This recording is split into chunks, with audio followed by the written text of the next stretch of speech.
menurut ayat Quran dan hadis Nabi itu nanti ada bermacam-macam. Ada orang beriman itu yang dimasukkan surga. Ada orang beriman itu yang dimasukkan ke dalam surga. Ada orang beriman itu yang disebut penduduk surga. Kenapa lain-lain, Pak? Karena waktu di dunia amalannya juga lain-lain. Ada orang beriman yang masuk surga. Ini paling murah tiketnya. Mau masuk surga? Kata Nabi begini, ma min abdin qala la ilaha illallah thumma mata ala dhalik illa dakhalal jannah. Kalau seorang hamba sudah mengucap dua kalimat syahadat, dia yakin dengan kebenaran kalimat itu sampai matinya, orang itu akan masuk surga. Abi Dzar yang waktu itu diajak bicara heran, ya Rasul kok gampang betul? Iya, walaupun orang itu mencuri, iya, walaupun orang itu berzina, iya. Biar dia mencuri, biar dia berzina, kalau dia sudah mengucap dua kalimat syahadat, dia yakin dengan kebenaran kalimat itu sampai matinya, itu orang akan masuk surga. Jadi masuk surga cukup dua kalimat syahadat, yakin sampai mati, masuk surga. Itu perkara masuk. Tapi kalau pertanyaannya diterusin, masuknya kapan, Pak? Nah, ini lain lagi urusannya. Sebab ada yang masuknya itu langsung, ada yang mampir dulu. Di sana tempat cuma dua, kalau tidak surga, neraka. Mau ke surga tapi mampir dulu, yang mampirnya jelas di neraka. Kenapa? Dalam hadis qudsi ada riwayat, nanti itu di akhirat, setelah Allah selesai mengatur penduduk surga masuk surga, yang neraka masuk neraka, Allah berkata kepada malaikat Malik, malaikat Malik, labaik ya Allah, itu bajingan-bajingan tengik, manusia-manusia durjana yang waktu di dunia tidak mau sujud, jauh dari ulama, gemar melakukan yang munkarat dan maksiat, hidup di tengah masyarakat selalu jadi bibit keonaran, kufur, sudah masuk neraka semua. Sudah ya Allah. Nah, kalau sudah, coba sekarang kamu masuk, Malik. Saya, iya, masuk neraka. Mau apa ya Allah? Kata Allah, akhriju minan nar man kana fi qalbihi misqala habatin min khardalin min iman. Kau masuk neraka, cari di dalam neraka orang-orang yang ada imannya walaupun kecil sebesar biji zarah, angkat mereka keluar. Masuk malaikat Malik ke neraka, cari orang yang ada imannya, korek-korek. Ya repot, udah pada gosong. Yang ada imannya diangkat ke atas, yang ada imannya diangkat ke atas, lalu dimandikan di Nahrul Hayat, namanya sungai kehidupan di akhirat nanti. Cakep lagi rupanya, bersih lagi wajahnya, apel di hadapan Allah. Kata Allah, bagaimana Mas? Kapok nggak sampean? Kapok ya Allah. Nah, kalau kapok, idhab fadkhulil jannah, pergi masuk surga sana.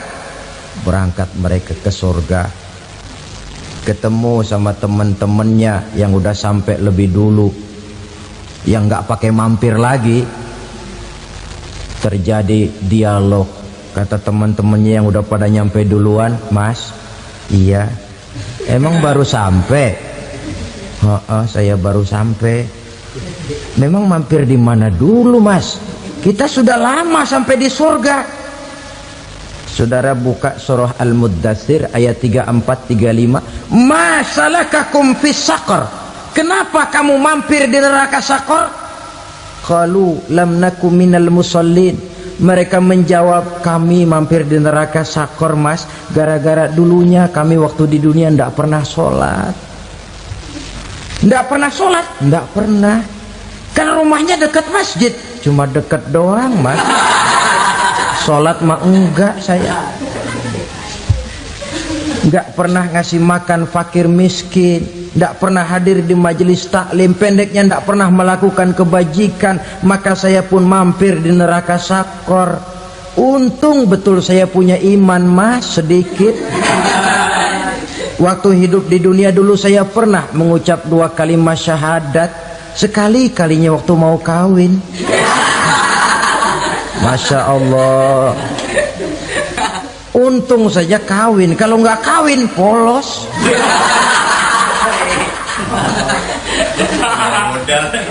Itu juga pengulu sudah setengah mati ngajarin.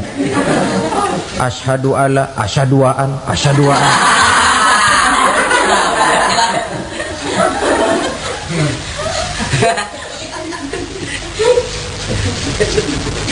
Ini namanya masuk surga, ada mampir dulu. Ada pula orang mukmin itu yang dimasukkan surga. Namanya dimasukkan kan terima beres. Saya masuk ke rumah, jalan sendiri, cari tempat sendiri. Saya dimasukkan ke dalam rumah, terima beres, pokok ada di dalam, itu dimasukkan namanya. Nggak pakai mampir. Tapi tentu tiketnya lebih mahal ketimbang yang pertama tadi. Apa kata Allah? Innal ladzina amanu wa amilus salihat la ukaffiranna anhum sayyi'atihim wa la udkhilannahum jannah. Sesungguhnya orang-orang yang beriman kemudian beramal soleh, kami hapuskan segala dosa dan kesalahannya, kami masukkan mereka ke dalam surga. Lihat ayatnya, Allah yang memasukkan, kita yang dimasukkan. Tidak pakai transit, tidak usah mampir. Cuma tidak cukup syahadat, tidak cukup amanu, tapi diiringi dengan wa'amilus salih. Iman, amal. Tidak cukup syahadat, lalu dibuktikan dia sholat, dia zakat, puasa, lalu dia melakukan berbagai macam kebajikan. Ini yang menyebabkan dia tidak pakai mampir di tempat yang bernama sakor. Lalu ada pula orang mukmin itu yang disebut penduduk surga. Wah, ini sudah VIP ini. Ashabul jannah, penduduk surga. Siapa mereka? Kata Allah, innal ladzina amanu summa istaqamu fala khaufun alaihim wala hum yahzanun ulaika ashabul jannah hum fiha khalidun. Sesungguhnya orang-orang yang beriman lalu istiqamah, tetap dalam melaksanakan perintah Allah, tidak goyah, tidak labil tapi stabil, istiqamah, mereka tidak takut dan tidak bersedih hati. Merekalah penduduk surga. Iman, istiqamah. Tidak punya duit, sembayang. Banyak duit, sembayang. Miskin, sembayang. Kaya, tetap sembayang. Istiqamah. Kadang orang kalau susah rajin ke masjid, banyak duitnya ngelihat masjid melengos. Waktu miskin hamba Allah, setelah kaya jadi hamba harta. Bergeser, tidak ada nilai istiqomahnya. Saudara-saudara, dengan begitu penduduk neraka itu dua. Ada penduduk permanen, ada penduduk yang semi permanen. Yang semi permanen orang-orang beriman yang mempunyai dosa besar. Mereka masuk ke neraka untuk menerima azab sesuai dengan dosanya. Bila selesai masa azab itu, mereka akan diangkat untuk ditempatkan kembali ke dalam surganya Allah Subhanahu wa ta'ala. Nah, dikala itulah saudara-saudara, ada yang disebut syafaat dari Rasulullah Sallallahu Alaihi Wasallam. Tapi tentu jangan lupa, syafaat ini ibarat kain menambal dia. Kita punya kain bolong-bolong sedikit, syafaat yang menambal. Solat kita ada kurang dikit, sedekah kita ada campur riak dikit, amalan kita ada tidak karena Allah dikit, kita berharap syafaat. Jadi biarlah kain masih bolong-bolong, yang penting punya kain. Tapi kalau kainnya tidak ada, yang ditambal apanya? Solat tidak, puasa tidak, zakat tidak, berharap syafaat saja. Ya, terlalu berlebihan itu. Saudara hadirin yang saya hormati, apabila selesai proses penghisaban, proses penghitungan, maka dikala itulah manusia terbagi dalam dua kelompok besar. Fariqun fil jannah wa fariqun fis sa'ir. Sekelompok orang-orang beruntung yang masuk ke dalam surga, dan sekelompok lagi masuk ke dalam neraka. Ibu-ibu, saudara-saudara kaum muslimin rahimakumullah, pada pertemuan yang lalu sudah saya jelaskan bahwa hidup selalu berakhir dengan kematian.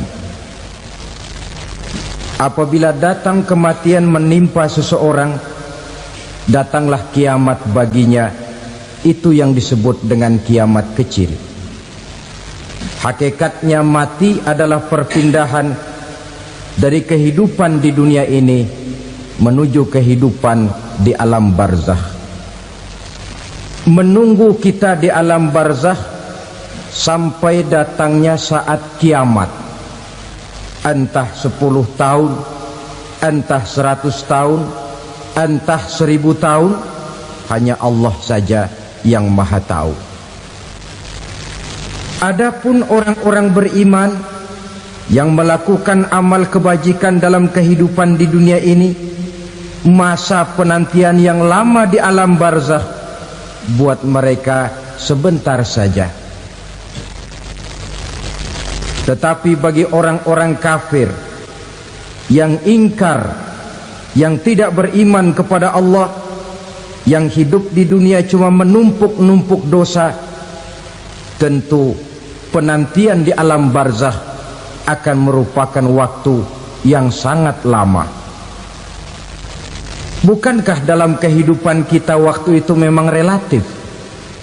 Contoh misalnya, bagi pemuda-pemudi yang sedang duduk asyik memadu cinta,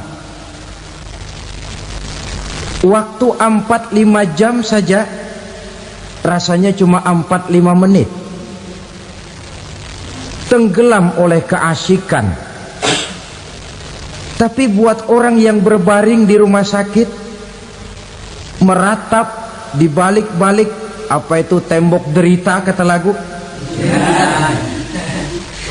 di balik dinding-dinding penjara, sehari bagai seminggu, seminggu rasa sebulan, sebulan boleh jadi rasa setahun. Penantian yang sangat lama. Kapan kiamat itu akan datang? Ini rahasia Allah. Jangankan kita yang orang awam, baginda Nabi sendiri tidak diberitahu oleh Allah kapan kiamat itu akan terjadi. Tetapi sungguh pun demikian, banyak hadis-hadis yang menjelaskan ciri atau tanda-tanda datangnya kiamat. Nah, kalau sudah bicara soal tanda, tanda kiamat itu ada dua. Pertama yang disebut alamatus sughra, tanda-tanda kecil. Ini waktunya masih ada tenggang. Ada yang dinamakan alamatul kubra, tanda-tanda besar. Artinya kiamat sudah diambang pintu. Apa tanda-tanda kecil dari datangnya hari kiamat itu? Misalnya kata Nabi, apabila ilmu sudah diangkat oleh Allah, artinya apabila ulama sudah banyak wafat, minat orang belajar agama berkurang, lalu kebodohan nampak merajalela di mana-mana, zina dikerjakan secara terbuka, minuman-minuman keras jadi kebanggaan, itu termasuk di antara tanda-tanda kecil terjadinya hari kiamat. Apalagi misalnya iza waladatil ammatu rabbataha, apabila budak sudah melahirkan tuan. Apa maksudnya? Ada yang mentafsirkan apabila anak sudah bisa membudaki orang tuanya. orang tua yang melahirkan dia, yang membesarkan dia, demi setelah si anak besar jadi orang berpangkat, bertitel, berharta, berkedudukan, jadilah orang tua itu budaknya. Sehingga sering dibilang kalau orang tua kaya, anak jadi raja, tapi kalau anak yang kaya, orang tua sering jadi budak. Apalagi munculnya fitnah yang bergelombang, timbul perang antara dua bangsa yang besar, waktu berjalan terasa sangat pendek sekali. Itu merupakan tanda di antara tanda-tanda kiamat. Termasuk di dalamnya sulit membedakan mana laki, mana perempuan. Kan kalau tanda-tanda kayak begini sekarang sudah banyak kita lihat kan. Ulama banyak wafat, penggantinya sulit. Zina dikerjakan berterang-terangan, minuman keras jadi kebanggaan, banyak anak membudaki orang tuanya, sulit membedakan mana laki mana perempuan. Kadang-kadang dari belakang kita lihat perempuan bener, begitu kita colek nengok jenggotan.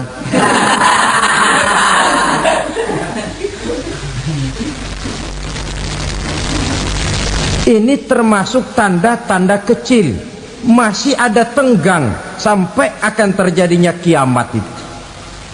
Nah, yang dimaksud dengan tanda-tanda besar, ini tanda besar artinya kiamat sudah di ambang pintu. Pertama, matahari terbit dari sebelah barat. Apabila matahari sudah terbit dari arah sebelah barat, tertutuplah sudah pintu taubat. Bersabda Nabi kita, la taqumus sa'atu hatta tatlu'a syamsu min maghribiha. Tidak akan datang hari kiamat sampai matahari terbit dari arah sebelah barat. Wa iza tala'at, manakala matahari telah terbit dari arah sebelah barat, wara'ahan nasu, manusia banyak menyaksikan itu, amanu ajma'un, mereka pun lalu beriman. Yang tadinya kafir, yang tadinya ingkar, yang tadinya membangkang, setelah melihat matahari terbit dari sebelah barat, buru-buru beriman, berlomba-lomba mengucap dua kalimat syahadat. Tapi apa yang terjadi? Kata Nabi, wadzalika hina la yanfa'u nafsan imanuha lam takun amanat min qabl. Hari itu adalah hari yang iman sudah tidak berguna lagi bagi seseorang apabila sebelumnya memang dia tidak pernah beriman. Au kasabat fi imaniha khaira, atau beriman tetapi tidak pernah melakukan kebajikan di dalam keimanannya itu. Hari yang sudah kasib, hari yang sudah terlambat, beriman tidak akan ada gunanya lagi. Ini pelajaran buat kita. Sebelum sang surya terbit dari sebelah barat, sebelum nafas sampai di tenggorokan, artinya pintu taubat masih terbuka. Kalau dua hal itu sudah terwujud, nafas sudah sampai di kerongkongan atau matahari sudah terbit dari arah sebelah barat, tertutuplah sudah pintu taubat.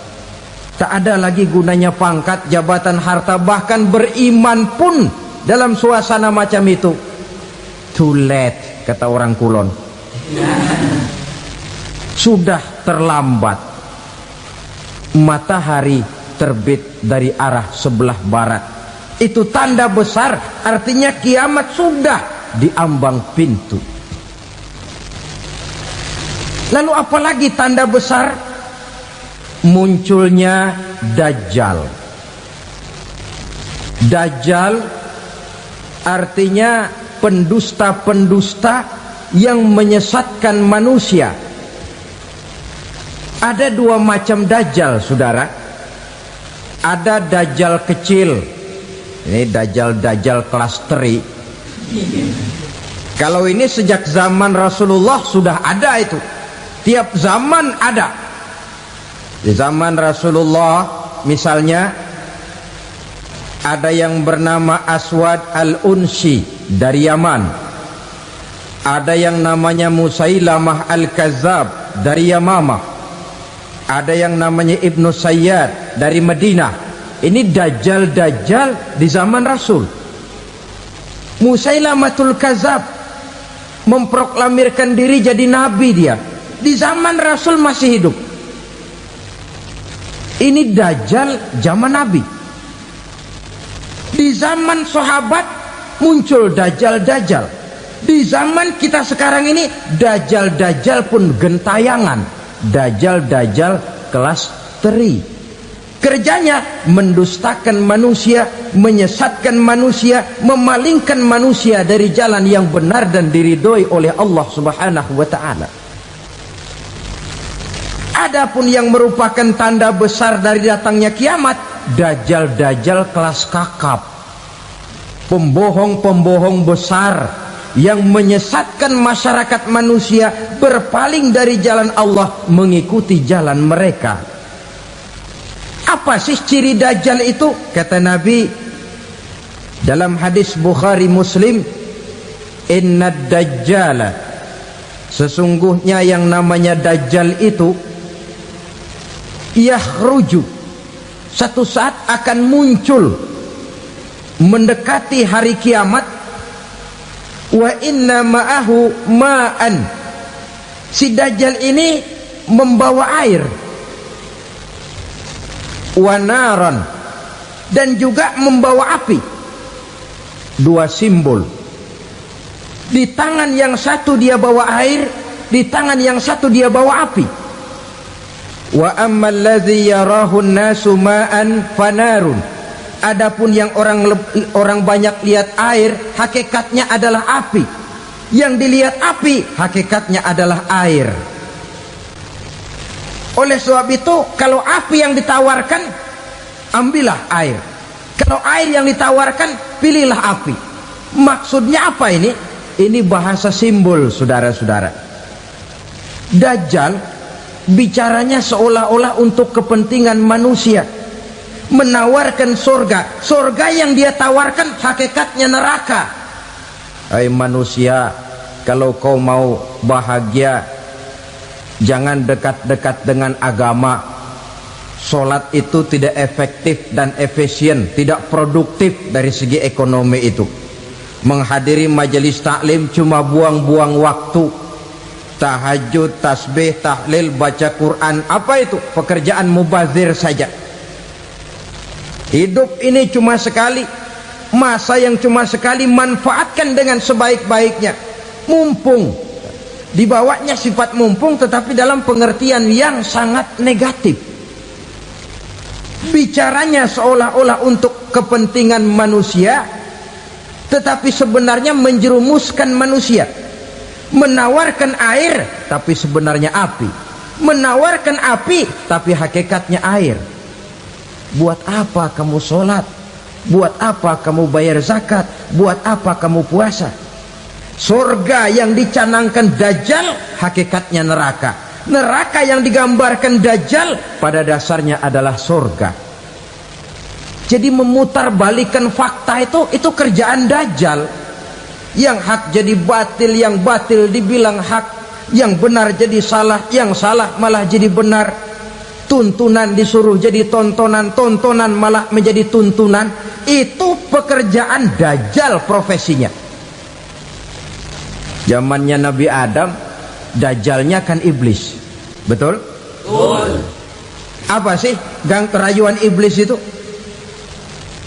Allah setelah menciptakan Nabi Adam kan bilang, Adam, kau dan istrimu Hawa tinggal di surga ini. Seluruh fasilitas yang ada di surga persilahkan kau nikmati. Satu yang tidak boleh, jangan coba-coba dekati pohon khuldi. Dekat saja jangan, apalagi sampai memetiknya. Datang dajjal yang namanya iblis ini. Adam, kamu tahu nggak kenapa tidak boleh makan buah khuldi? Ya nggak tahu, pokoknya saya dilarang. Bodoh kamu Dam. Khuldun artinya kekal. Kalau kamu makan itu buah, kau akan kekal di surga buat selamanya. Allah tidak kepengen, maka dilarang kamu makan buah khuldi. Kalau kau ingin kekal di surga Adam, makan saja. Saya bicara begini ini untuk kepentingan kamu Adam. Ini kan ciri-ciri Dajjal. Bicaranya sih seolah-olah untuk kepentingan Nabi Adam, hakikat sebenarnya menjerumuskan Nabi Adam supaya ingkar dan melanggar larangan dari Allah Subhanahu wa ta'ala. Jadi setelah muncul Dajjal, timbul kekacauan-kekacauan di masyarakat. Banyak yang terpengaruh, terpedaya dan terpesona, termasuk mereka yang memproklamirkan diri jadi nabi, mereka yang memproklamirkan diri jadi rasul di zaman sesudah Rasulullah wafat. Itu adalah Dajjal. Maka saya ingatkan, kalau di zaman kita sekarang ini ada orang ngaku jadi nabi, ada orang ngaku jadi rasul, biar bahasa Arabnya kental, Quran hafal, hadis ribuan hadis hafal, biar pakai serban sampai menyengser ke tanah, bahasa Arabnya fasih, tapi dia mengaku jadi nabi, jadi rasul, kita umat Islam wajib tidak percaya. Wajib untuk tidak percaya. Itulah dajjal-dajjal zaman kita sekarang ini. Tidak mustahil mereka datang mempengaruhi orang awam supaya berpaling dari Rasulullah, mengikuti mereka. Nah, di akhir zaman nanti, mendekati hari kiamat, dajjal ini muncul. Dajjal kelas kakap, menyesatkan masyarakat manusia untuk berpaling dari Islam, mengikuti seruan mereka. Apalagi di antara datangnya kiamat itu, tanda yang besar itu, turunnya Nabiullah Isa Al-Masih, putra Maryam. Menurut berbagai hadis yang sahih, Nabi Isa Al-Masih nanti akan turun lagi, tidak membawa risalah yang baru, tapi meluruskan risalah Islam ini yang telah banyak ditinggalkan oleh masyarakat. Bahkan ada hadis menjelaskan beliau akan membunuh Nabi, mematahkan kayu-kayu salib, lalu melaksanakan haji dan umrah mengikuti syariat Nabi Muhammad, bukan membawa agama baru. Menjadi semacam mujaddid, reformer, menyelamatkan manusia dari bisikan Dajjal. Bahkan ada riwayat yang menjelaskan bahwa Nabi Isa berhasil mengalahkan Dajjal, mengembalikan masyarakat manusia kembali kepada ajaran Islam yang datang dari Allah, dibawa oleh Rasulullah Sallallahu Alaihi Wasallam. Dengan kata lain, turunnya Nabi Isa bukan sebagai Nabi dan Rasul baru, tetapi mengikuti syariat Nabi kita Muhammad Sallallahu Alaihi Wasallam. Saudara hadirin, ibu-ibu hadirat yang saya hormati, kemudian apalagi di antara tanda-tanda besar akan datangnya kiamat itu? Keluarnya asap atau awan. Kata Nabi, inna min asyrati sa'ah dukhanan yamla'u ma bainal masyriqi wal maghrib. Di antara tanda-tanda kiamat, munculnya awan antara langit dan bumi. Ini pun diperkuat dalam surah Ad-Dukhan ayat 10. Fartaqib yauma ta'tis sama' bidukhanin mubin fayughshan nas hadza azabun alim.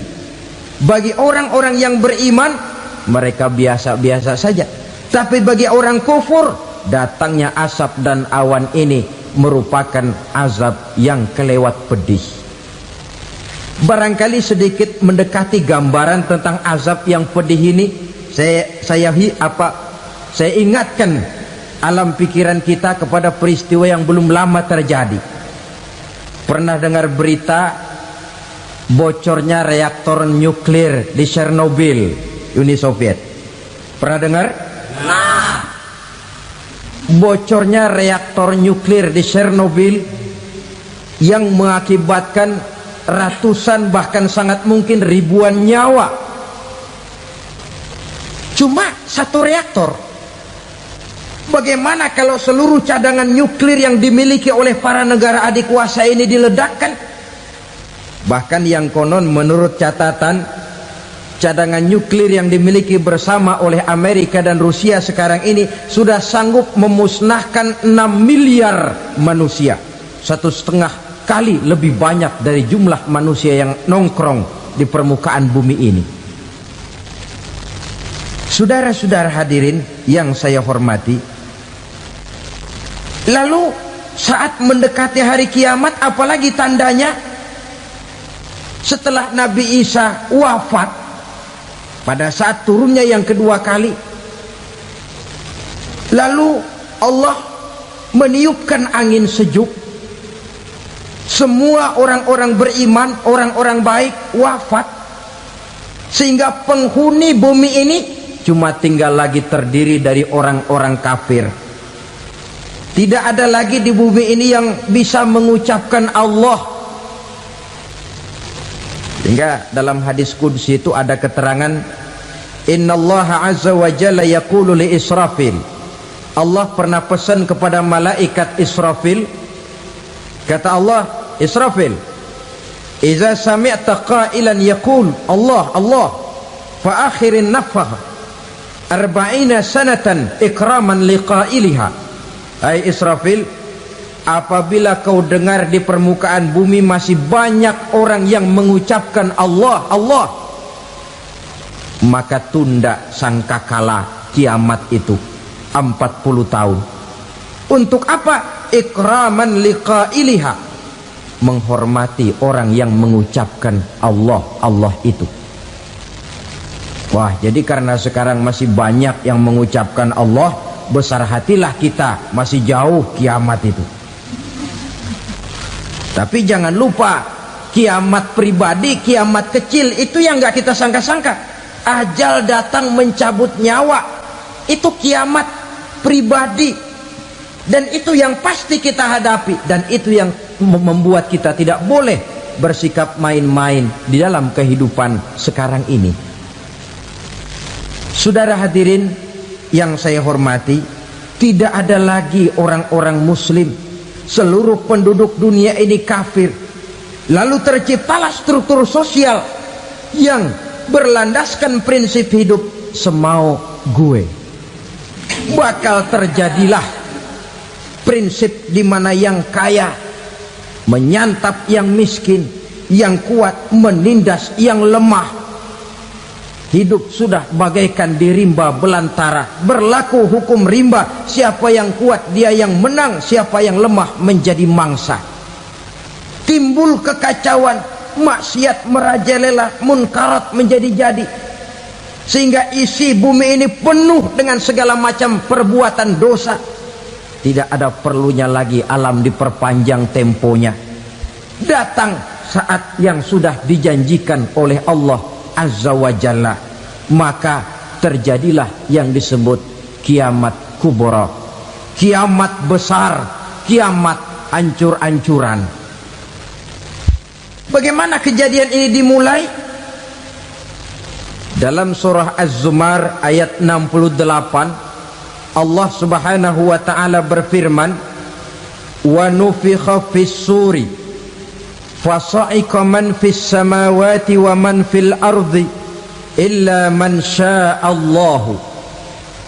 Maka manakala ditiuplah sangkakala, terkejutlah seluruh yang ada di langit dan seluruh yang ada di bumi.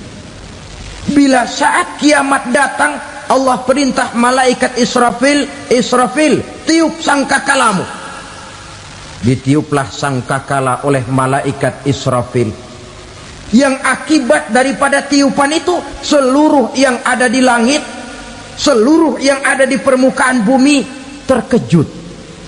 Yang ada di langit siapa? Malaikat kan. Bayangin aja kalau malaikat kaget, apalagi kita.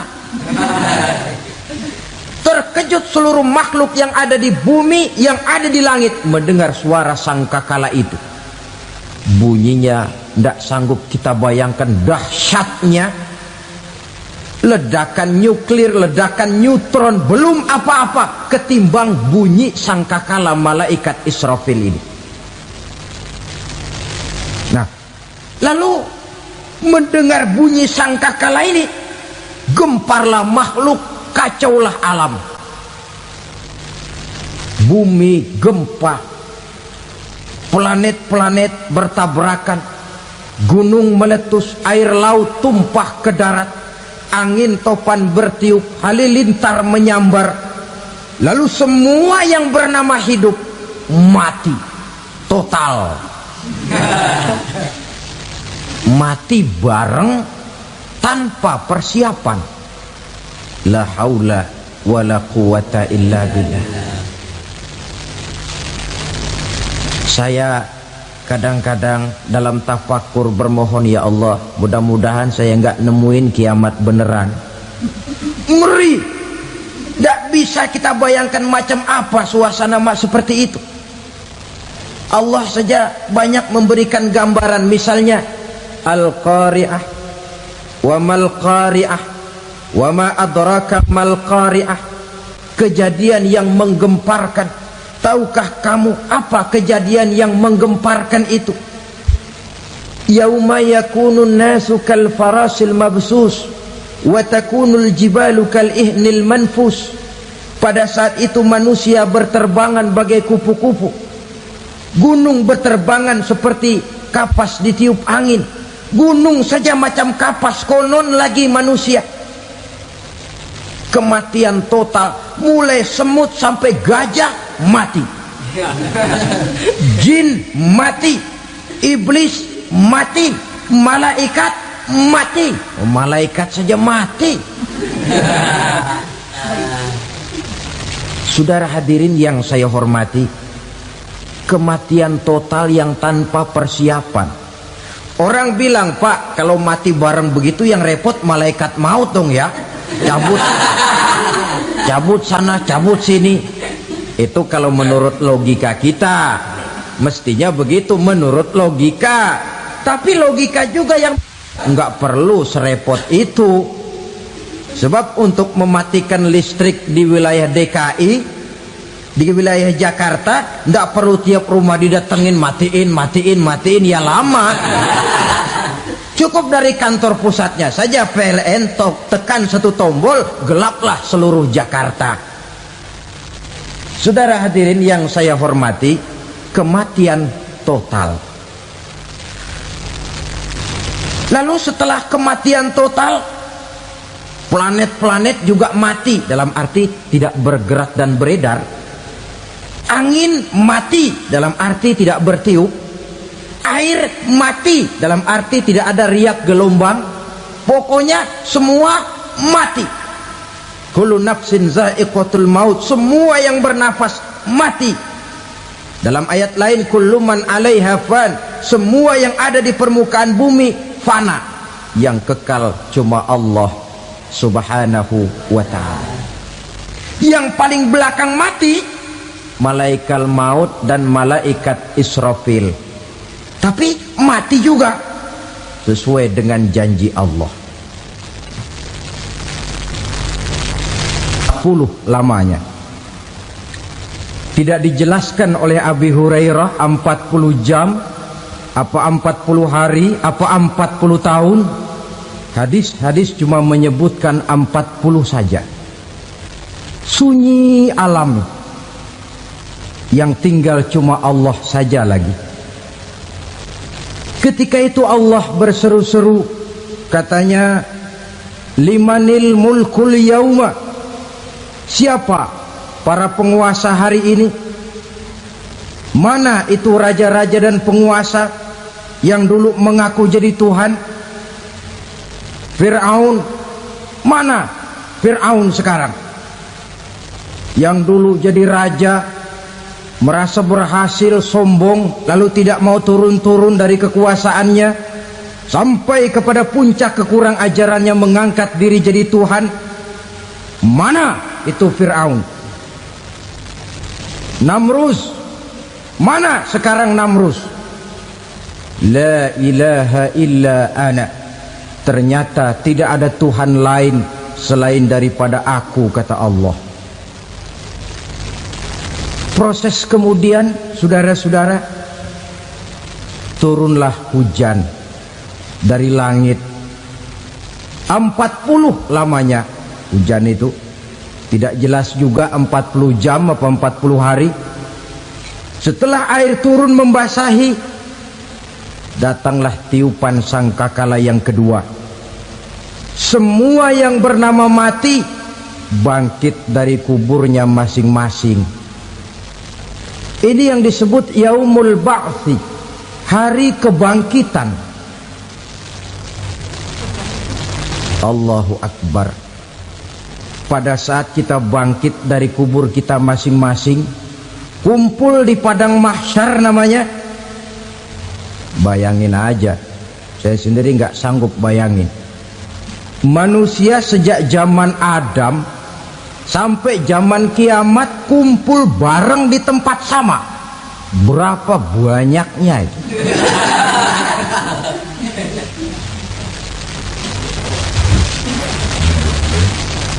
Dan yang luar biasa menurut satu riwayat, pada saat bangkit itu, Masya Allah, roman muka kita berubah, disesuaikan dengan amalan kita waktu di dunia ini. Barang siapa yang waktu di dunia amalannya itu amalan tikus, di akhirat nanti dia bangkit dari kubur, mukanya seperti muka tikus. Gagah betul badannya, tapi mukanya seperti tikus. Kenapa? Amalannya waktu di dunia seperti amalan tikus. Apa amalan tikus itu? Suka ngegeragoti barang yang sudah disimpan rapi-rapi. Orang sudah simpan uang rapi-rapi, simpan perhiasan rapi-rapi, digeragoti oleh tikus. Maling-maling, pencoleng-pencoleng, koruptor-koruptor, itu nanti di akhirat nanti kita lihat mukanya seperti muka tikus. Oh, ini waktu di dunia suka nyolong, mukanya seperti muka tikus. Barang siapa yang waktu di dunia ini amalannya itu amalan macan, dia akan bangkit nanti mukanya seperti muka macan. Apa amalan macan?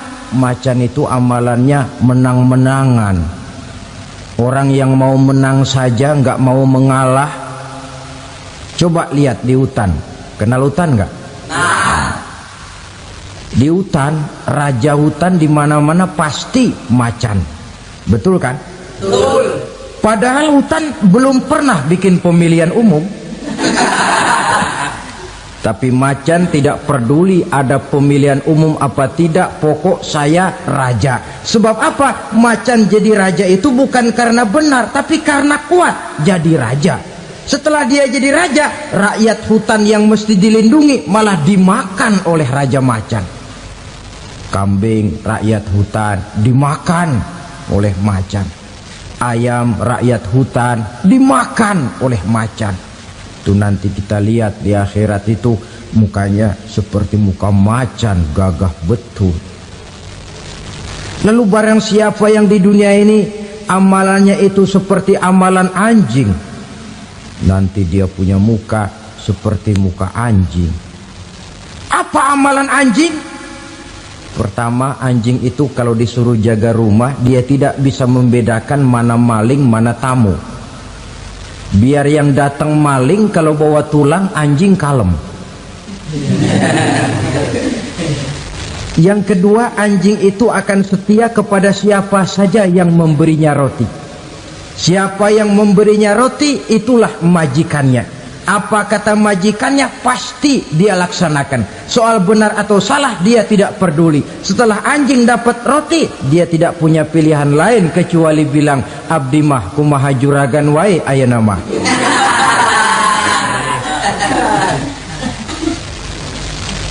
Saudara hadirin yang saya hormati, berkumpul di padang mahsyar, tiap orang sibuk dengan persoalannya masing-masing. Matahari waktu itu didekatkan oleh Allah, panas luar biasa. Ada yang saking panasnya itu mencucurkan peluh keringat sampai sebatas mata kakinya. Ada yang keringatnya sampai sedengkulnya, ada yang keringatnya sampai sepusatnya, ada yang keringatnya mengalir sampai sebahunya, ada yang kelelap oleh keringatnya sendiri, sementara orang di sampingnya nggak apa-apa. Bergantung lagi amalan dia waktu di dunia ini. Saudara-saudara, sebagian orang dalam kepanikan padang mahsyar berombong-rombong datang mereka menghadap Nabi Adam. Ya Adam, anta abal bashar. Hai Adam, Tuhan adalah bapak moyang manusia. Kami sebentar lagi akan disidang, dimintakan pertanggungan jawab. Tolonglah kami, hai Adam. Kata Nabi Adam, jangankan nolongin sampean, saya sendiri tanggung jawab di hadapan Allah ketika dulu tidak boleh makan khuldi, saya serobot. Sudahlah, urus diri masing-masing saja, nafsi. Begitu kata Nabi Nuh, begitu kata Nabi Ibrahim. Tiap orang bertanggung jawab sendiri-sendiri. Ketika itulah saudara-saudara, nikmatnya menjadi umat Nabi besar Muhammad sallallahu alaihi wasallam. Sebab apa? Walaupun menurut abjad kita ini umat paling belakang, paling belakang kita ini toh, karena Nabi Muhammad adalah Nabi akhir, tapi akan dihisap lebih dulu, lewat di atas sirat lebih dulu, masuk surga lebih dahulu ketimbang umat-umat belakangan. Ketika Rasul mendekati ajal, beliau tanyakan itu kepada malaikat Jibril. Malaikat Jibril berkata, Muhammad jangan khawatir, Allah sudah berjanji, inni haramtul jannata ala sairil anbiya hatta tadkhulaha anta wa haramtuha ala sairil umami hatta tadkhulaha ummatuka. Surga aku haramkan buat seluruh nabi kecuali kalau engkau Muhammad sudah masuk ke dalamnya, dan surga aku haramkan buat seluruh umat kecuali kalau umatmu Muhammad sudah masuk ke dalamnya. Logikanya, walaupun menurut abjad kita umat paling belakang, bakal dihisap paling dulu, lewat di atas sirat paling dulu, masuk surga paling dulu, kalau mampir ke neraka juga paling dulu. Ya resiko. Jangan mau enaknya aja paling dulu. Saudara hadirin yang saya hormati, setelah masa kebangkitan itu jangan dikira begitu bangkit langsung diperiksa, masih menunggu menanti ribuan tahun perhitungan padang mahsyar untuk sampai kepada proses yang disebut yaumul hisab, hari perhitungan. Seorang demi seorang bakal dipanggil. Bayangkan saja, kita se-RT saja di absen, kadang-kadang perlu waktu lama. Ini manusia sejak zaman Nabi Adam sampai datang hari kiamat, satu demi satu disidang di hadapan Qadhi Rabbul Jalil. Status sosial copot sudah waktu itu. Yang pernah jadi hartawan di situ tidak lagi kelihatan kehartawanannya. Yang pernah jadi jenderal tidak lagi dipanggil jenderalnya. Yang ustadz tidak lagi dipanggil al-mukarramnya. Seluruh status sosial selesai. Dipanggillah kita seorang demi seorang menghadap Qadhi Rabbul Jalil. Bagaimana proses penghisaban itu? Pertama, proses tanya jawab. Di antaranya ada hadis menyatakan, lan tazula qadama 'abdin yaumal qiyamah hatta yus'ala an arba'i khisalin. Besok di hari kiamat tidak akan bergeser telapak kaki seorang hamba sampai dia ditanya lebih dulu tentang 4 persoalan. Tentang ilmunya, kemana ilmu itu diamalkan. Tentang umurnya, di mana umur itu dihabiskan. Tentang masa mudanya, kemana masa muda itu dipakai.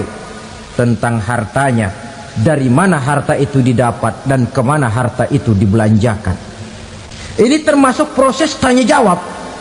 Jadi kalau istilah pengadilan dunia, nama Fulan bin Fulan. Kamu waktu di dunia diberikan umur panjang untuk apa? Pernah mengalami masa muda, kemana kau habiskan masa remajamu? Kau diamanahkan ilmu, dengan apa ilmumu kau amalkan? Kau diberikan harta, dari mana harta kau dapat, kemana kau belanjakan? Tak seorang pun yang bisa mungkir. Sebab apa? Dikala itu yang menjadi saksi bukan orang. Yang menjadi saksi adalah seluruh anggota badan kita.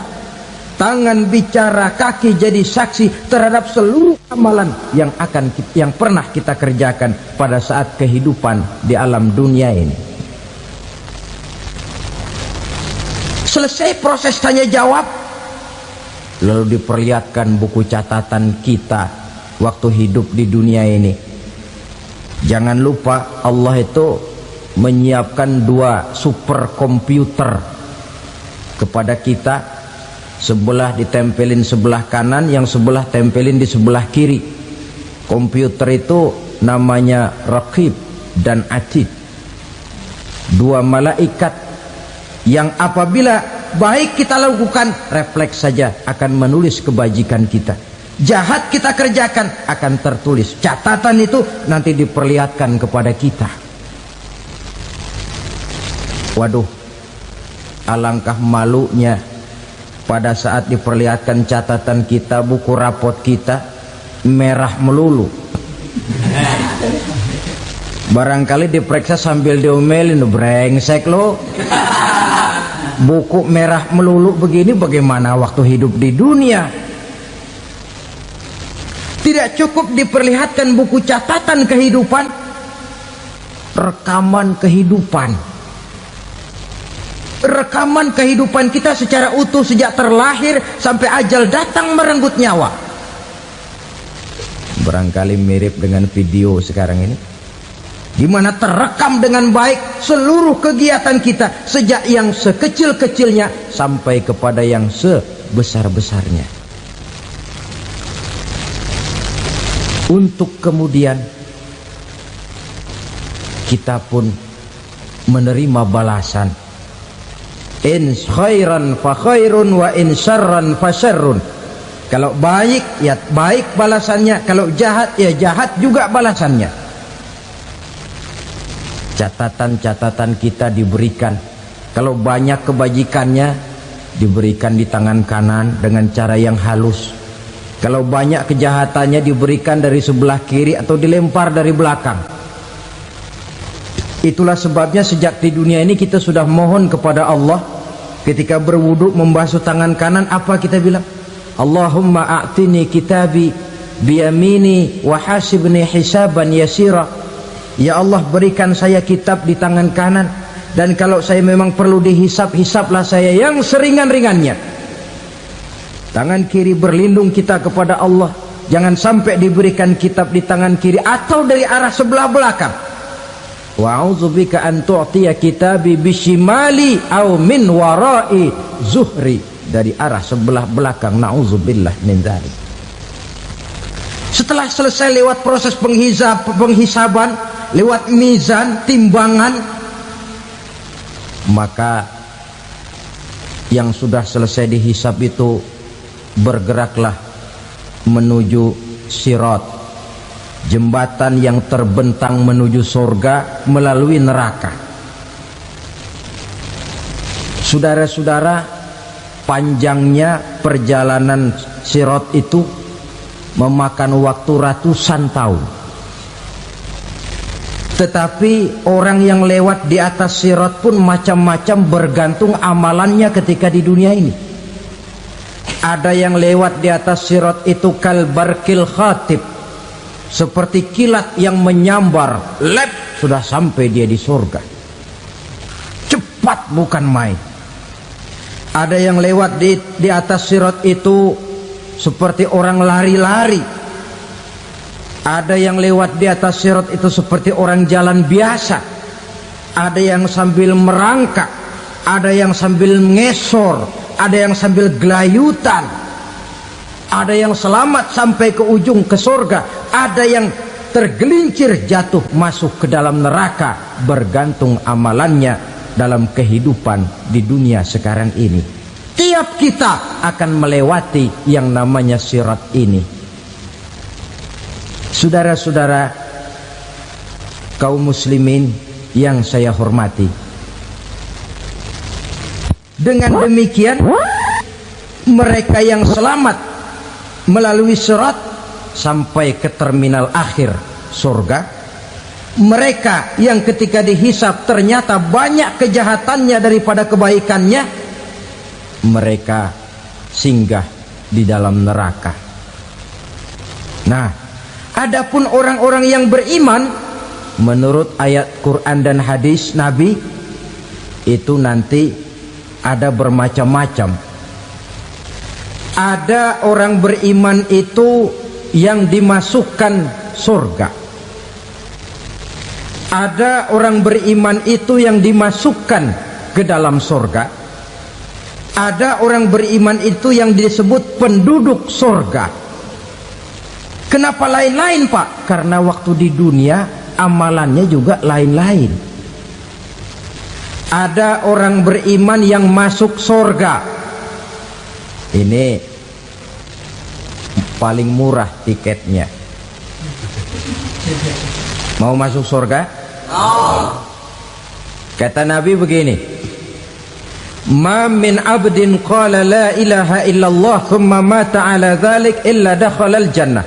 Kalau seorang hamba sudah mengucap dua kalimat syahadat, dia yakin dengan kebenaran kalimat itu sampai matinya, orang itu akan masuk surga. Abi Dzar yang waktu itu diajak bicara heran, ya Rasul kok gampang betul? Iya, walaupun orang itu mencuri, iya, walaupun orang itu berzina, iya, biar dia mencuri, biar dia berzina, kalau dia sudah mengucap dua kalimat syahadat, dia yakin dengan kebenaran kalimat itu sampai matinya, itu orang akan masuk surga. Jadi masuk surga cukup dua kalimat syahadat, yakin sampai mati, masuk surga. Itu perkara masuk. Tapi kalau pertanyaannya diterusin, masuknya kapan, Pak? Nah, ini lain lagi urusannya. Sebab ada yang masuknya itu langsung, ada yang mampir dulu. Di sana tempat cuma dua, kalau tidak surga, neraka. Mau ke surga tapi mampir dulu, yang mampirnya jelas di neraka. Kenapa? Dalam hadis qudsi ada riwayat, nanti itu di akhirat, setelah Allah selesai mengatur penduduk surga masuk surga, yang neraka masuk neraka, Allah berkata kepada malaikat Malik, malaikat Malik, labaik ya Allah, itu bajingan-bajingan tengik, manusia-manusia durjana yang waktu di dunia tidak mau sujud, jauh dari ulama, gemar melakukan yang munkarat dan maksiat, hidup di tengah masyarakat selalu jadi bibit keonaran, kufur, sudah masuk neraka semua. Sudah ya Allah. Nah, kalau sudah, coba sekarang kamu masuk, Malik. Saya, iya, masuk neraka. Mau apa ya Allah? Kata Allah, akhriju minan nar man kana fi qalbihi misqala habatin min khardalin min iman. Kau masuk neraka, cari di dalam neraka orang-orang yang ada imannya walaupun kecil sebesar biji zarah, angkat mereka keluar. Masuk malaikat Malik ke neraka, cari orang yang ada imannya, korek-korek. Ya repot, udah pada gosong. Yang ada imannya diangkat ke atas, yang ada imannya diangkat ke atas, lalu dimandikan di Nahrul Hayat, namanya sungai kehidupan di akhirat nanti. Cakep lagi rupanya, bersih lagi wajahnya, apel di hadapan Allah.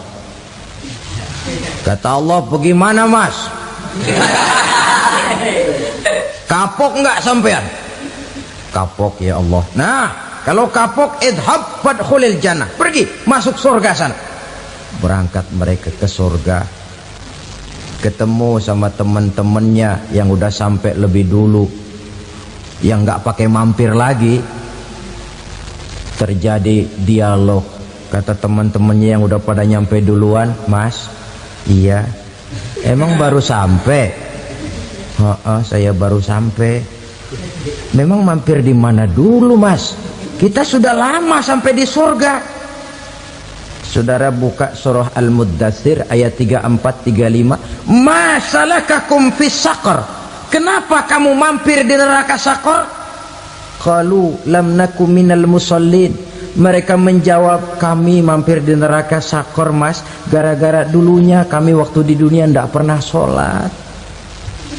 Tidak pernah sholat? Tidak pernah. Kan rumahnya dekat masjid. Cuma dekat doang, Mas. Sholat mah enggak saya. Enggak pernah ngasih makan fakir miskin, enggak pernah hadir di majelis taklim, pendeknya enggak pernah melakukan kebajikan, maka saya pun mampir di neraka Saqar. Untung betul saya punya iman, Mas, sedikit. Waktu hidup di dunia dulu saya pernah mengucap 2 kalimat syahadat, sekali-kalinya waktu mau kawin. Masya Allah. Untung saja kawin, kalau nggak kawin polos.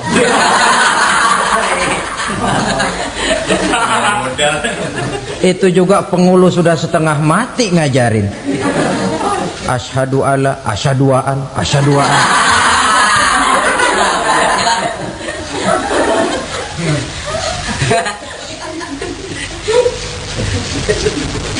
Ini namanya masuk surga, ada mampir dulu.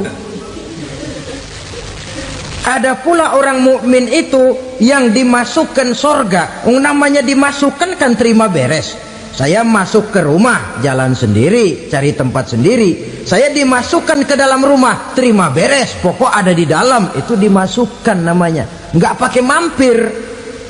Tapi tentu tiketnya lebih mahal ketimbang yang pertama tadi. Apa kata Allah? Innal ladzina amanu wa amilus salihat la ukaffiranna anhum sayyi'atihim wa la udkhilannahum jannah. Sesungguhnya orang-orang yang beriman kemudian beramal soleh, kami hapuskan segala dosa dan kesalahannya, kami masukkan mereka ke dalam surga.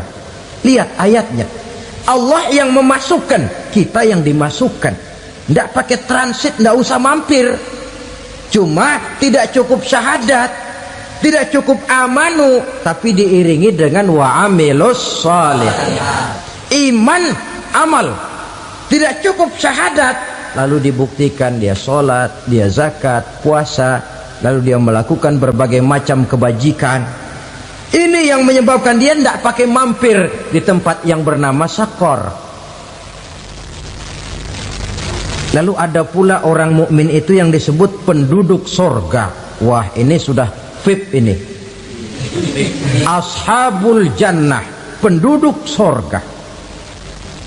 Siapa mereka? Kata Allah, innal ladzina amanu summa istaqamu fala khaufun 'alaihim wala hum yahzanun ulaika ashabul jannah hum fiha khalidun.